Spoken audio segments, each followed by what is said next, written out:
So hello everyone, कैसे हैं आप सब? I hope everyone is good, right? So आपके एग्ज़ाम्स आ रहे हैं, तो एग्ज़ाम से पहले इंडियन इकोनॉमिक डेवलपमेंट, ये जो है 40 मार्क्स बोनस है आप लोगों के लिए इकोनॉमिक्स में। जिन बच्चों को पास होने में थोड़ी सी प्रॉब्लम आ रही है या जिनको डाउट है that will not through, so for them हमने इंडियन इकोनॉमिक डेवलपमेंट का जो 40 मार्क्स का पार्ट है उसको बहुत अच्छे से कवर करेंगे। बहुत इजी है, याद करना है, लर्निंग है। मैं आपको सारे नोट्स प्रोवाइड करूंगा। आज हमारे चैप्टर का नाम है इंडिया, चाइना एंड पाकिस्तान, ठीक है? बिफोर स्टार्टिंग द वीडियो हमारे चैनल को प्लीज़ सब्सक्राइब करें, हेल्प करें हमें, बिकॉज बहुत अच्छा अच्छा कंटेंट जो है हैंड रिटन नोट्स आप लोगों के लिए बना के लेके आ रहे हैं। और एक व्हाट्सएप पे हमारा ग्रुप है, नंबर है 9464394052।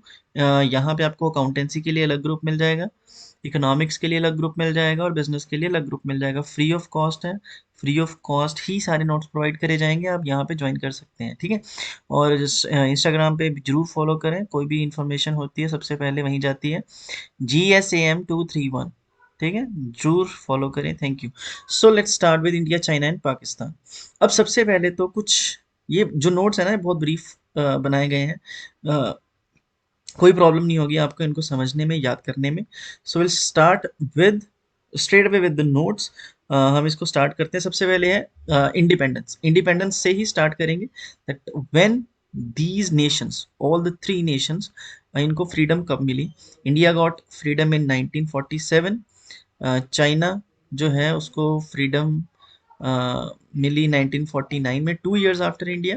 और पाकिस्तान का तो आपको पता ही है, इंडिया से एक दिन पहले, मतलब 14 अगस्त, जैसे इंडिया को 15 अगस्त को मिली है, बट पाकिस्तान जो है उसको 14 अगस्त को जो है इंडिपेंडेंस मिली थी, ठीक है?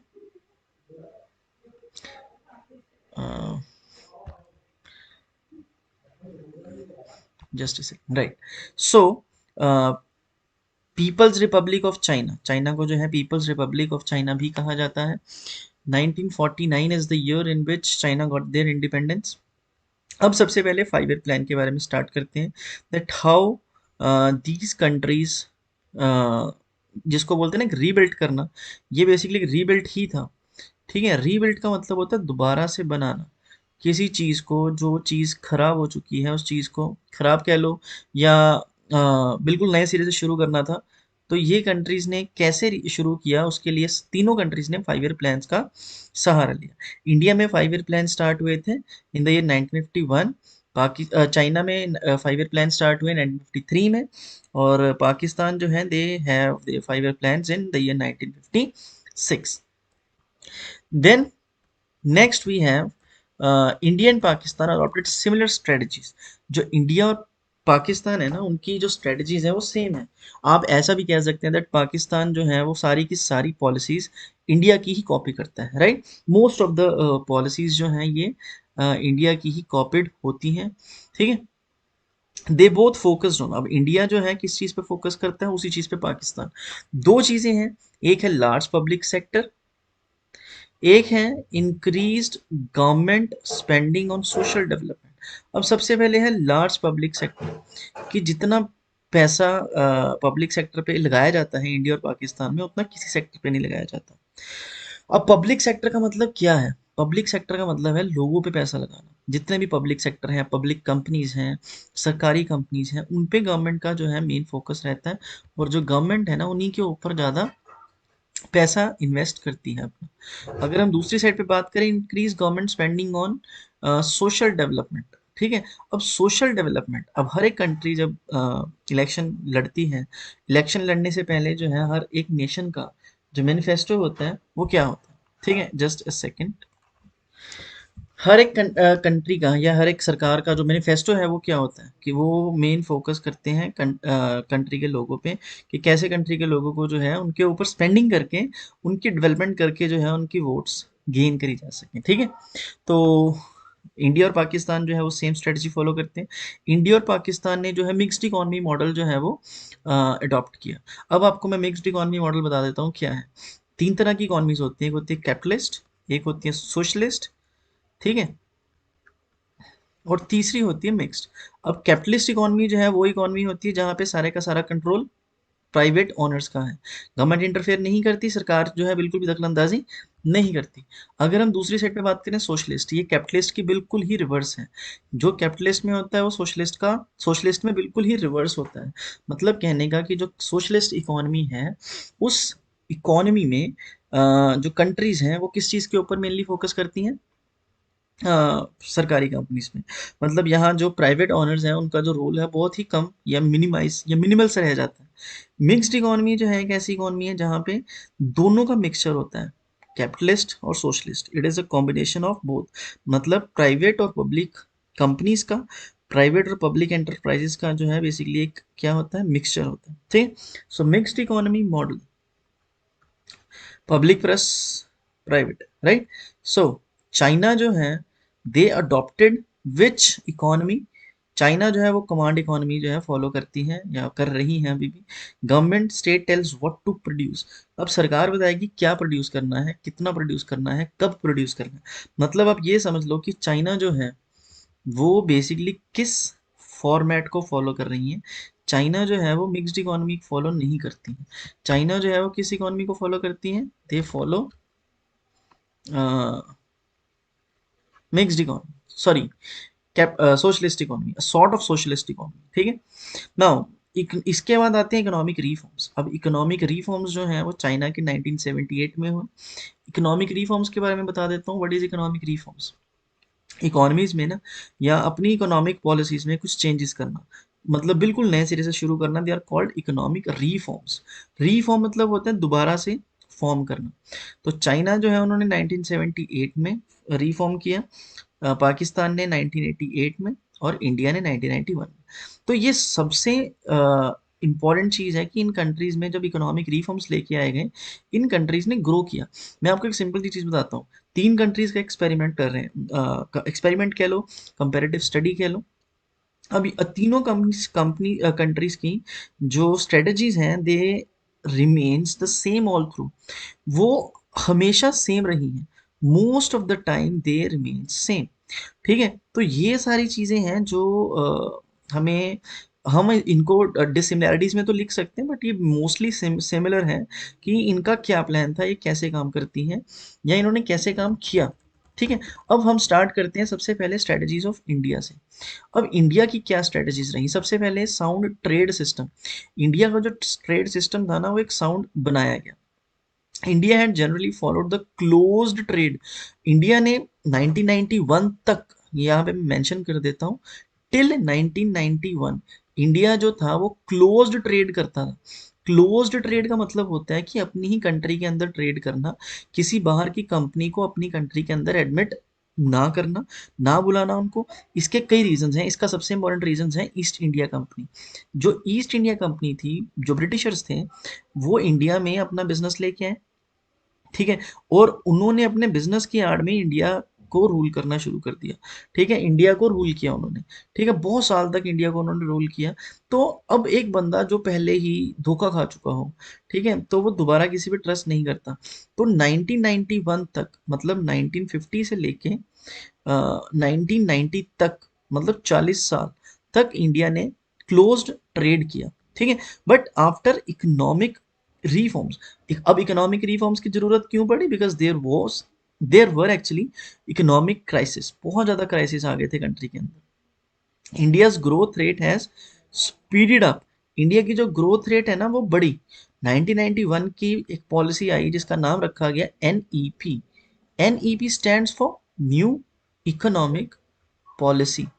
ठीक है। एक नई इकोनॉमिक पॉलिसी जो है वो इंट्रोड्यूस करी गई इंडिया के अंदर। ठीक है। अब उस इकोनॉमिक पॉलिसी के अंदर क्या था कि एक नेशन जिसने 1990 तक किसी भी कंट्री को अपने इंडिया में बिजनेस करने के लिए परमिट नहीं करा, अगर परमिट करा भी तो विद मेनी रिस्ट्रिक्शंस। 1990 के बाद ऐसा क्या हुआ जिसके कारण इंडिया को एक नई पॉलिसी जो है वो लेके आनी पड़ी, इकोनॉमिक रिफॉर्म्स करने पड़े। वो हम यहाँ पे डिस्कस नहीं करेंगे, वो हम इकोनॉमिक न्यू इकोनॉमिक पॉलिसी जब चैप्टर करेंगे उसमें आपको सारा डिटेल में बताऊंगा। Second point, poverty reduction. Poverty को रिड्यूस करना सबसे इंपॉर्टेंट टारगेट होता है किसी भी कंट्री का। अब इंडिया जैसे एक डेवलपिंग नेशन जहाँ पे गरीबी बहुत है, तो कंट्री की सरकारें जो हैं उन्होंने शुरू से ही इस चीज़ के ऊपर फोकस किया कि many poverty reduction program have been implemented. बहुत सारे रिडक्शन पॉवर्टी रिडक्शन प्रोग्राम्स जो हैं उनको इम्प्लीमेंट करा गया, so that per capita income जो है उसको इंक्रीज किया जा सके। Now what do you mean by per capita income? I hope आपको पता होगा, मैं फटाफट से ब्रीफ कर देता हूँ। पर पर्सन इनकम की किसी कंट्री में एक आदमी की एवरेज इनकम कितनी है उसको पर पर्सन इनकम या पर कैपिटा इनकम कहा जाता है। जितनी ज़्यादा होगी उतनी ही उस कंट्री की जो है कंट्री अपने आप में ग्रो करेगी, या हम ये मानेंगे कि वो कंट्री जो है वो अपने आप में ग्रो कर रही है। ठीक है, so this called per capita income. तो कंट्री की पॉवर्टी रिडक्शन के ऊपर सरकार ने बहुत सारे प्रोग्राम्स बनाए, चलाए गए, जिसका मतलब जिसका मेन एम क्या था कि हमने जो गरीबी है उसको दूर करना है ताकि लोगों की इनकम्स को बढ़ाया जा सके और लोगों को सेल्फ डिपेंडेंट बनाया जा सके। तीसरा पॉइंट आता है हमारे पास रूरल डेवलपमेंट। अब रूरल आपको पता होना चाहिए कि इंडिया में जो 71% ऑफ द पॉपुलेशन है ना वो रूरल है। Only 29% of the population is properly urban. ठीक है, तो अब इतना बड़ा चंक, मतलब इतना बड़ा हिस्सा जो रूरल पॉपुलेशन है, तो उनकी डेवलपमेंट जो है किसी भी कंट्री की गवर्नमेंट का मेन फोकस होता है। ठीक है, so as a part of the strategy, India implemented a variety of measures to develop the areas which were lagging behind। कि उन एरियाज के ऊपर काम किया गया जो एरियाज पिछड़े हुए थे, जो एरियाज जो है वो काफ़ी पीछे थे। ठीक है, उन एरियाज के ऊपर जो है मेन फोकस करा गया। Then we have employment generation, several economic reforms, कई इकोनॉमिक रिफॉर्म्स जो हैं have been initiated in order to generate employment with the goal of providing self employment opportunities. ठीक है, कि बहुत सारी इकोनॉमिक रिफॉर्म्स हैं विच हैव बीन इनिशिएटेड, उन जिनको मतलब बहुत सारे इकोनॉमिक रिफॉर्म्स हैं उनको इनिशिएट किया गया। उनको इनिशिएट किए जाने का सबसे बड़ा रीज़न क्या था? उनको इनिशिएट किए जाने का सबसे बड़ा कारण था कि हमने एम्प्लॉयमेंट जनरेट करनी है। देखो, कोई भी कंट्री की गवर्नमेंट का मेन टारगेट होता है कि हम कंट्री के जो लोग हैं उनको सेल्फ एम्प्लॉयड बनाएं। ठीक है, उनके ऊपर काम करें और उनको इस तरीके का बना दें कि वो खुद से खुद मतलब सेल्फ डिपेंडेंट हो जाए। ठीक है, with the goal of providing self employment opportunity, as I told you कि मेन एम क्या था? सेल्फ एम्प्लॉयमेंट, कि लोगों को इतना काबिल बना दिया जाए कि उनको किसी की तरफ देखना ना पड़े। तो अब इंडिया की स्ट्रेटेजी क्या है? इंडिया की मेन स्ट्रेटेजी है trade, poverty, rural development, rural area, और लास्ट है एम्प्लॉयमेंट जनरेशन। जितना ज़्यादा एम्प्लॉयमेंट होगा उतना ही ज़्यादा कंट्री की ग्रोथ होगी। नाउ चाइना की स्ट्रेटजी क्या थी? अब चाइना जो है ना वो communist party, Chinese communist party जो है ना उसके अंडर काम करती है। तो वहाँ पे सिंगल पॉलिटिकल पार्टी है। आपको पता है इंडिया में कितनी पॉलिटिकल पार्टीज हैं? इंडिया में मोर देन 650 पॉलिटिकल पार्टीज हैं। सो कैन यू इमेजिन कि एक कंट्री जहाँ पे 650 से ज़्यादा पॉलिटिकल पार्टीज हों, लेकिन जहाँ पे सिर्फ एक ही पॉलिटिकल पार्टी है। चाइना में सिर्फ एक ही पॉलिटिकल पार्टी है, तो उस पॉलिटिकल पार्टी एक पॉलिटिकल पार्टी होने का क्या फ़ायदा होता है? अब सिर्फ एक पॉलिटिकल पार्टी होगी ना तो किसी से डिस्कशन नहीं करना, किसी की सुननी नहीं। मतलब वहाँ पे ये नहीं कि डेमोक्रेसी नहीं है, नो डाउट डेमोक्रेसी होगी, लेकिन गवर्नमेंट को किसी से पूछना नहीं है, कोई दूसरी पार्टी है नहीं ऑपोजिशन में, तो एक सिंगल पार्टी रूल कर रही है, जिसके कारण क्या है चीज़ें बहुत ज़्यादा सिंप्लीफाई हो जाती हैं if it comes to the government. So all the critical sectors of the economy, जितने भी क्रिटिकल सेक्टर्स हैं इकोनॉमी के, ठीक है, critical sectors like enterprises and lands owned and operated by individuals were brought under the government control। मतलब एक critical sector जो है इकोनॉमिक इकोनॉमी का, जैसे कि एंटरप्राइजेस हो गई, लैंड ओन्ड, जितनी भी लैंड है ओन की गई, ठीक है, एंड ऑपरेटेड बाय इंडिविजुअल्स, और उनको ऑपरेट किसने किया? इंडिविजुअल्स ने। Were brought under the government control. पहले जिनको इंडिविजुअल्स कंट्रोल करते थे अब वो किसके कंट्रोल में आ गई? गवर्नमेंट की। सो ग्रोथ ऑफ चाइना 1978 की बात करें तो दो फेजेस हैं। फेज वन जो था वो प्री इकोनॉमिक रिफॉर्म्स था, फेज टू जो था वो पोस्ट इकोनॉमिक रिफॉर्म्स था। पोस्ट इकोनॉमिक रिफॉर्म का मतलब है इकोनॉमिक रिफॉर्म के बाद। अब ग्रेट लीप फॉरवर्ड जो है इसको पढ़ते हैं। ये बहुत इंपॉर्टेंट है, बहुत ज़्यादा पेपर में आएगा 100%, इसके कंफर्म चांसेस हैं, मतलब कंफर्म्ड ही है, चांसेस क्या कंफर्म ही है। So this campaign initiated in the year 1958, ये जो कैंपेन है कब इनिशिएट हुआ, 1958 में, aimed at industrialising the country on a massive scale. अब इन्होंने मेन किस चीज का टारगेट रखा कि हमने कंट्री को, मतलब कंट्री की जो इंडस्ट्री है उसको एक बड़े स्केल पे लेके जाना, मैसिव, ठीक है, at a large scale. People were encouraged to set up industries in their backyards, ठीक है, लोगों को एनकरेज किया जाए, लोगों को एनकरेज किया गया to set their industries up in the backyard, कि आप अपनी इंडस्ट्रीज जो है उनको सेटअप करो, ठीक है, जितना ज़्यादा इंडस्ट्री सेटअप होंगी उतना ही ज़्यादा उस कंट्री की जो ग्रोथ है उसमें एक कंट्रीब्यूशन जो है वो बढ़ेगा, ठीक है, और वो कंट्री जो है वो ग्रो करेगी, और उन्होंने ग्रो किया।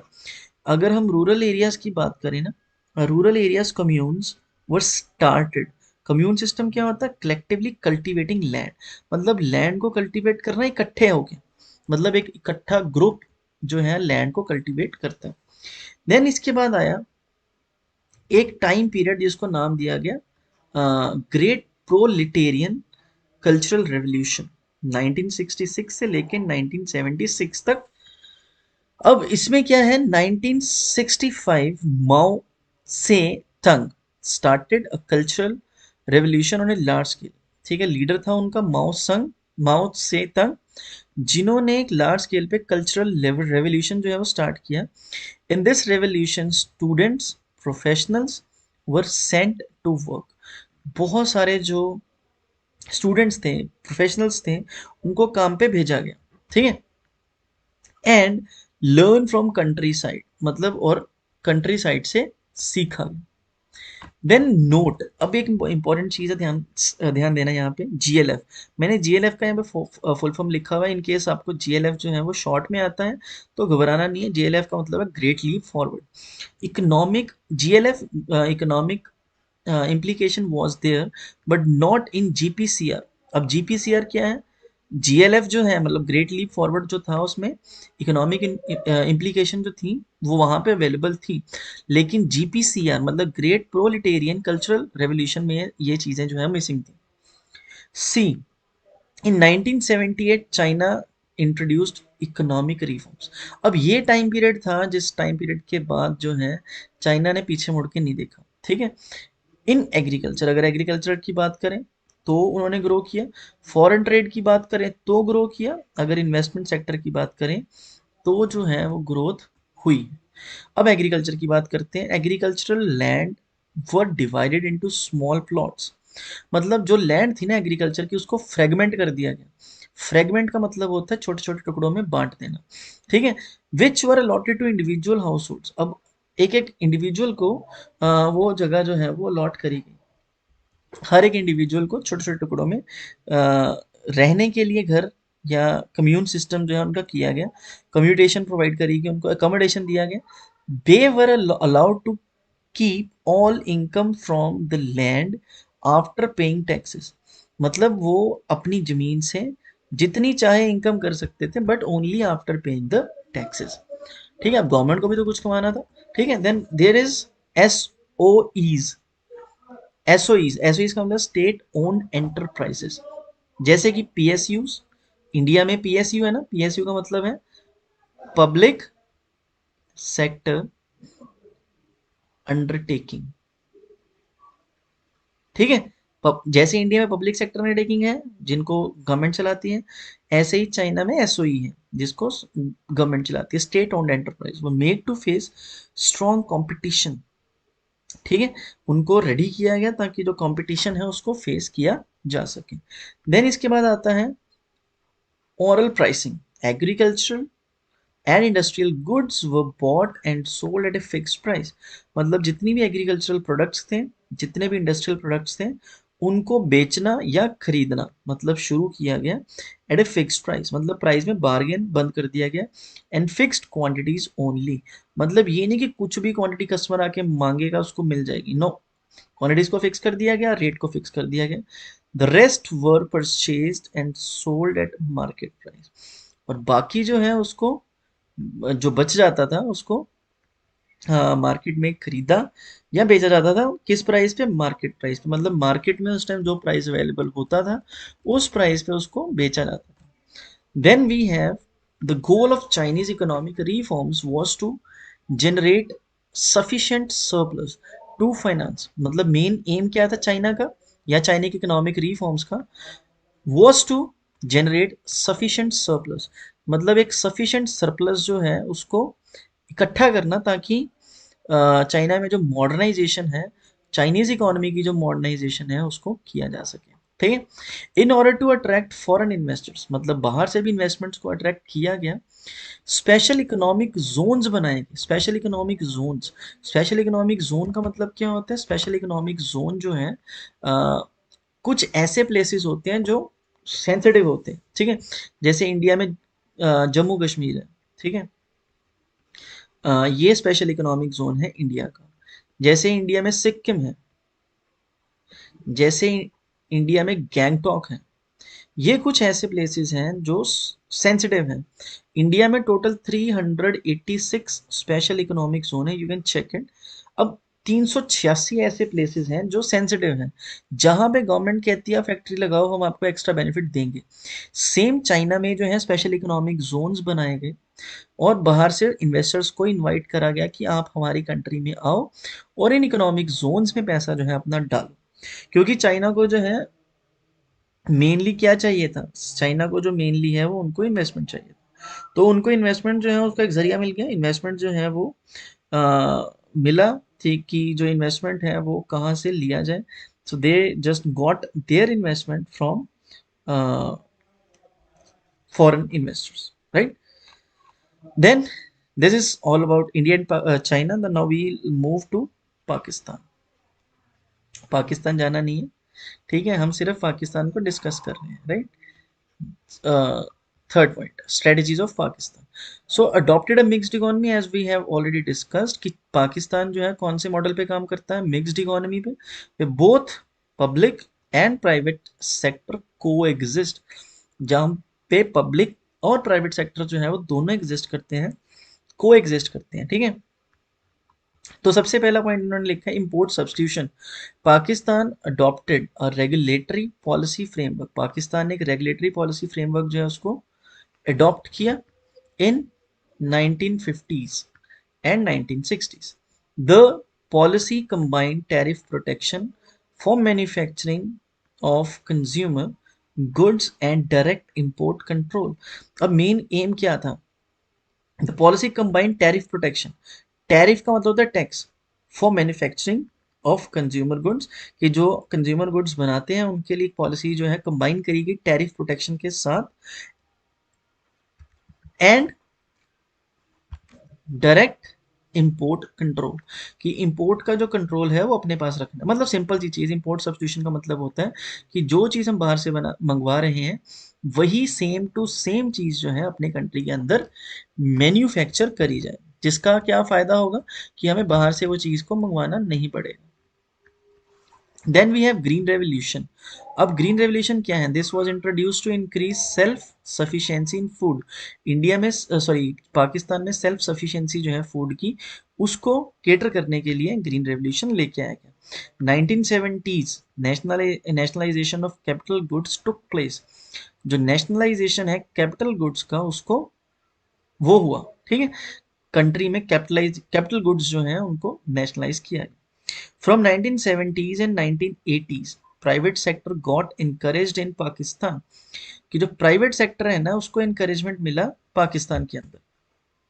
ठीक है। ये 2 साल थे, मतलब ये डेकेड्स थे बेसिकली, 10-10 साल का गैप होता है डेकेड।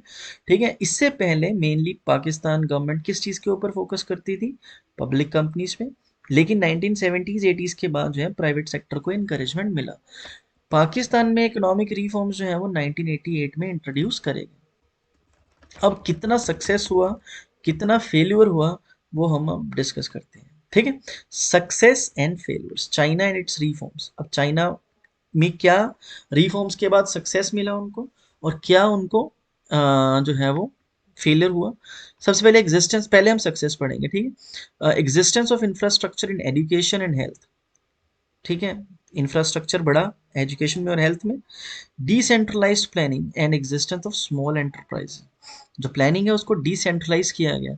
डिसेंट्रलाइज का मतलब है कि प्लानिंग का हक सबको मिला, ठीक है। ये नहीं कि प्लानिंग जो है वो कुछ ही लोग कर रहे हैं, जो टॉप अथॉरिटीज है वही प्लानिंग कर रही है, नो। हर एक पर्सन को प्लानिंग का राइट जो है वो दिया गया, so that they can plan the things, ठीक है। और हर एक बंदा जो है वो पार्टिसिपेट कर सके। मेनली क्या है कि उनको एक पार्टिसिपेशन का राइट जो है वो दिया गया, और छोटी छोटी फर्म्स जो है वो एग्जिस्ट करने लगी, ठीक है। Then we have through commune system there was more equal distribution of food grains. Commune system से क्या हुआ कि जो फूड ग्रेन है उसका डिस्ट्रीब्यूशन जो है वो इक्वल हुआ। Then we have extension of basic health service, जो बेसिक हेल्थ सर्विसेज हैं रूरल एरियाज में चाइना में रिफॉर्म्स के बाद वो भी बढ़ी, ठीक है। अब फेलियर में क्या है, slow pace of growth and lack of modernization in Chinese economy. मतलब जो ग्रोथ थी उसका पेस स्लो था, मॉडर्नाइजेशन की कमी थी, ठीक है, मॉवेस्ट रूल में, ठीक है। अब तो बहुत ज़्यादा एडवांस हो चुका है, बट ये पहले की बात है। Decentralization, self sufficiency and shunning of foreign technology पर फेल्ड। मतलब ना तो डिसेंट्रलाइजेशन की, मतलब जैसे हमने सक्सेस में पढ़ा था कि डिसेंट्रलाइज प्लानिंग हुई लेकिन प्रॉपर नहीं हुई, सेल्फ सफिशिएंसी हुई लेकिन प्रॉपर नहीं हुई, फॉरेन इन्वेस्टर्स जो हैं उनको कैप्चर जो है वो नहीं करा गया विद देयर टेक्नोलॉजी, ठीक है। नेक्स्ट है, despite GLF per capita gain output in 1978 was same as in 1950s। जो पर कैपिटा गेन है आउटपुट की 1978 में वो सेम ही थी 1950 के जैसे। पॉलिटिकल फ्रीडम की कमी रही, ये आपको पता है। माओइस्ट जो मेन उनका था लीडर, उसके टाइम पीरियड में जो पॉलिटिकल फ्रीडम है ना वो नहीं दी जाती। आजकल भी आपको पता है चाइना जो है पॉलिटिकल फ्रीडम नहीं देता। आप कुछ बोल के देखो गवर्नमेंट के अगेंस्ट, यू विल बी आपको उठा लिया जाता है, उसी टाइम उठा लिया जाएगा, ठीक है। सो हम नेक्स्ट पार्ट जो है इसका दूसरी वीडियो में कवर करते हैं, ठीक है। चैप्टर बड़ा हो जाएगा नहीं तो वीडियो लेंदी हो जाएगा, ठीक है। So this part one and will cover it up and we'll complete this chapter in part 2. Thank you so much.